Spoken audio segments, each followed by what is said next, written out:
22 de noviembre del 2025. Casi 1000 días después, el Barça vuelve a casa. Pero antes de hablar del regreso, necesito que entiendas una cosa. Lo que el Barça está construyendo en las Corts no es solo un nuevo estadio. Es la apuesta más arriesgada que ha hecho el club en toda su historia. Una apuesta que empezó a gestarse hace casi 70 años y que ha cambiado de forma hasta 10 veces, que ha triplicado su presupuesto y que sobre todo no tiene vuelta atrás. Hoy te cuento toda la historia del Camp Nou, de dónde viene, por qué se está construyendo y por qué Laporta lo ha apostado todo a una única carta. Así que quédate para saber todo lo nuevo de este Camp Nou. Pero antes de empezar, gracias a Bitbabo por ser el sponsor oficial de este vídeo. Y es que si queréis empezar a invertir en Bitcoin de forma sencilla, tenéis un regalo. Si invertís 10 euros desde el link que tenemos aquí en nuestra bio, Bitbabo os va a regalar otros 10. Sin complicaciones, es solo seguir los pasos del link. Y por cierto, hay una promoción súper especial que os queremos dar a los que sigáis los pasos del link en la bio. Entre todos los que sigáis los pasos del link de nuestra bio vais a entrar en el sorteo para una camiseta de Lamine Yamal de esta temporada, celebrando que vamos a ganar la liga. Así que no sé qué esperáis a seguir los pasos del link de la bio. Para entender el Camp Nou, primero hay que entender las Corts. En los años 40 el Barça jugaba en el Camp de las Corts, en el mismo barrio donde hoy está el estadio. Un campo que con varias ampliaciones había llegado a meter unas 48.000 personas. En aquella época eso era enorme. Pero pasó algo que nadie había previsto. El fútbol explotó en popularidad por toda España y el Barça creció con él. Y luego llegó Kubala. Ladislao Kubala era el mejor jugador del mundo en aquel momento. Húngaro de nacimiento, llegó al Barça en el 1950 huyendo de la dictadura comunista de su país. Y su impacto fue tan brutal que la masa social del club se disparó de una forma que ningún estadio podía absorber. Las Corts se quedó pequeño de golpe. El club necesitaba algo mucho más grande. La directiva tomó la decisión: construir desde cero. El estadio más grande de España, posiblemente de toda Europa. Los arquitectos Francesc Mitjans i Miró y Josep Soteras viajaron por toda Europa y Sudamérica estudiando los mejores recintos de la época y encontraron una solución arquitectónica brillante para el terreno disponible: excavar el primer nivel por debajo del nivel del suelo, reduciendo así la altura total del edificio sin perder capacidad, algo que en los años 50 era una innovación técnica considerable. La obra empezó en el 1955 y costó 288 millones de pesetas. El club quedó endeudado durante años para construirlo. Ya en 1957 el Barça construía su estadio a crédito. Fíjate en ese detalle, porque luego vuelve. El 24 de septiembre de 1957, día de la Marche, con más de 90.000 personas en las gradas y el estadio aún sin terminar del todo, el Camp Nou abría sus puertas. Hubo misa solemne. El arzobispo de Barcelona bendijo el recinto. Cantaron una sardana 1.500 personas en el campo y soltaron 10.000 palomas. 3 días de fiesta. El primer gol lo marcó Eulogio Martínez en el minuto 11, en un partido amistoso contra una selección de Varsovia, un club que acababa de cambiar su historia para siempre. Durante las siguientes décadas, el Camp Nou fue testigo de prácticamente todo lo importante que ha vivido el fútbol europeo. En 1982, con el Mundial de España, se añadió la tercera gradería y el estadio alcanzó los 120.000 espectadores. Fue sede del partido inaugural del Mundial y de las semifinales. En los Juegos Olímpicos del 92, la selección española ganó el oro en ese mismo césped. 4 finales europeas entre sus paredes, 2 Champions en 1989 y 1999, y también 2 recopas. La Champions del 99, esa recordada por el gol en el último minuto de Solskjaer, la noche de la remontada contra el PSG en 2017, Cruyff como jugador, Cruyff como entrenador, Messi 17 años consecutivos marcando goles en ese césped. El Camp Nou era el estadio más grande de Europa, 99.354 espectadores de capacidad oficial desde que en 1994 se eliminaron las zonas de pie para cumplir con la normativa UEFA, un número que se quedó en la retina de toda una generación de culés. Pero había un problema que ningún título podía esconder: el estadio envejecería.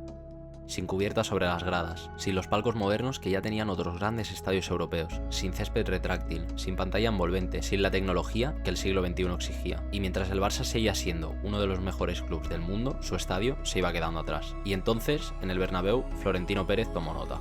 En 2018 el Real Madrid comenzó la reforma del Santiago Bernabéu. Techo retráctil, césped retráctil, pantalla LED de 360 grados, gradas abatibles para conciertos. Un estadio que se convertía en el más tecnológico del mundo y que podía generar ingresos los 365 días del año, con o sin partidos de fútbol, aunque luego hemos visto que todo esto no ha sido verdad del todo.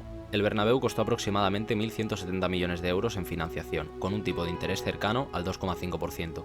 Y el Madrid pudo pagarlo en condiciones razonablemente favorables porque llegó a las negociaciones con las cuentas saneadas, aunque ya sabemos que el Bernabéu ha acabado costando unos 200 o 300 millones más que eso. Para el Barça, ver ese proceso fue un espejo incómodo. El club más grande de España jugando en un estadio del siglo XX mientras su eterno rival se construía el más moderno del planeta. La presión para actuar era enorme. El problema es que el Barça no llegaba a esa conversación desde la misma posición financiera, y eso lo cambiaría todo. La idea de reformar el Camp Nou lleva sobre la mesa desde 2007, en el 50 aniversario del estadio. El entonces presidente Joan Laporta anunció un concurso internacional de arquitectura. Se presentaron más de 80 estudios de todo el mundo. Ganó el proyecto de Norman Foster, el arquitecto de la Torre de Collserola de Barcelona, coste estimado 250 millones de euros. Después llegó Sandro Rosell, canceló el proyecto de Foster y archivó el plan. Luego, Bartomeu abrió un nuevo concurso en 2016, que ganó el estudio japonés Nikken Sekkei. Para entonces, el coste ya era de 420 millones. Durante el mandato de Bartomeu, el precio fue subiendo, 600 millones, 725, 815... Y cuando Laporta volvió a la presidencia en 2021 y reformuló el proyecto, el presupuesto se disparó hasta los 1.500 millones de euros. En menos de 15 años, el proyecto había multiplicado su coste por 6. ¿Por qué? Pues hay varias razones. La inflación, los cambios continuos de proyecto con cada presidente que llegaba, las modificaciones técnicas y el hecho de que el Camp Nou, construido en 1957, tenía décadas de deficiencias estructurales acumuladas que había que corregir antes de empezar a reformarlo de verdad.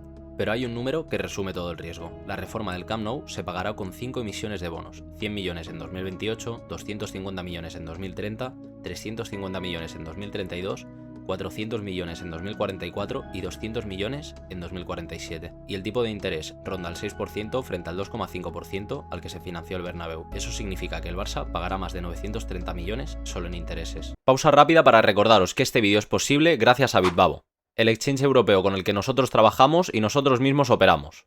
Si todavía no lo habéis aprovechado la promo, recordad, si seguís los pasos del link de la bio y operáis con 10 euros en Bitcoin, os lleváis otros 10 de regalo. Aprovechadlo porque es una oferta de tiempo limitado. Así que ya sabéis, link en la bio. Entonces, ¿qué se lleva el Barça a cambio de todo este riesgo? Un estadio de 104.600 espectadores, todos cubiertos por primera vez en la historia del Camp Nou, 9.400 asientos VIP, 69 ascensores, 78 escaleras mecánicas, un boulevard de 360 grados entre la primera y la segunda grada donde los aficionados podrán moverse, consumir y vivir el partido de una forma completamente diferente a la actual. 3.000 plazas de aparcamiento subterráneo y tecnología de última generación, conectividad 5G total, pantallas en cada anillo, sistemas de realidad aumentada para cada espectador y además más de 30.000 metros cuadrados de paneles solares y sistemas de reutilización de agua, con el objetivo de que parte de la energía consumida en días de partido venga del propio estadio. Cuando esté terminado será el segundo estadio más grande del mundo, solo por detrás del Rungrado en Corea del Norte. Y la Espai Barça no es solo el estadio, incluye también un nuevo Palau Blaugrana de 15.000 espectadores pensado para acoger conciertos semanales, zonas comerciales, oficinas y espacios verdes integrados con el barrio de Las Corts. Laporta dice que todo esto generará entre 350 y 400 millones de euros anuales, que el Camp Nou será la clave de la recuperación económica del club y que tendrán el mejor estadio de todo el mundo. Es una promesa enorme y para que se cumpla, primero había que sobrevivir al IMAC. Cuando el Barça eligió la constructora que iba a llevar a cabo la reforma, había varias opciones sobre la mesa. Empresas españolas con experiencia acreditada en grandes estadios, Acciona y Ferrovial en alianza, FCC y Comsa en otra, constructoras que conocían el proceso, que habían hecho las cuentas y que pedían entre 1.100 y 1.200 millones porque sabían que rebajar ese número era jugársela. Pero el Barça eligió a Limac Construction, una empresa turca que carecía de experiencia significativa en construcción de estadios de fútbol. ¿Por qué? Pues por dos razones: precio más bajo y sobre todo, plazos.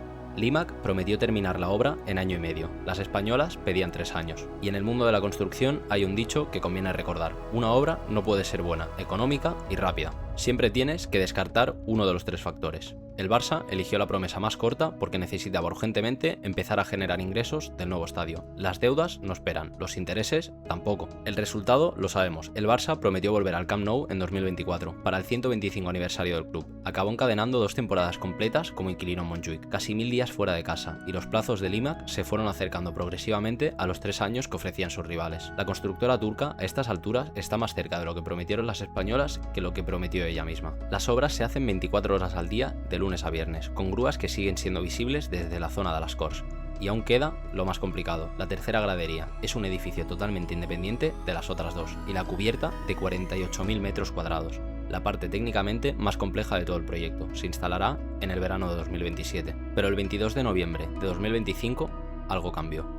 Después de 906 días fuera del Camp Nou, el Barça volvió a casa, ante el Athletic Club, con más de 45.000 personas en unas gradas que aún no estaban completas, en un estadio que aún no estaba terminado. El club publicó en redes: hemos soñado con el regreso, ahora lo vivimos. volvemos a casa. Quien estuvo en ese partido cuenta que la emoción era difícil de describir. No era solo un partido de liga, era la primera vez en casi 3 años que ese césped volvía a tener al Barça encima. Con Flick en el banquillo, con Lamine Yamal en el campo, con una grada que sonaba de una forma que Montjuic nunca pudo replicar. Desde entonces, el aforo ha ido creciendo por fases. Ya tienen aprobada la licencia de la fase 1C, que habilita al Gol Nord y sube la capacidad hasta los 62.000 espectadores. El camino hacia los 104.600 continúa, partido a partido, licencia a licencia, y mientras tanto, el Barça de Flick sigue compitiendo en todas las competiciones, y lo hace en un Camp Nou que cada semana tiene más gradas, más luz y más historia nueva que escribir encima de la antigua. El Camp Nou se construyó en 1957 endeudando al club, 288 millones de pesetas, una deuda que el Barça tardó años en pagar, pero la acabó pagando. Ahora se reconstruye con 1.500 millones de euros, una deuda difícil de pagar, pero que otra vez acabarán pagando. Y la diferencia no es solo de escala, también es de naturaleza. En 1957 el Barça construyó un nuevo estadio porque lo necesitaba para crecer,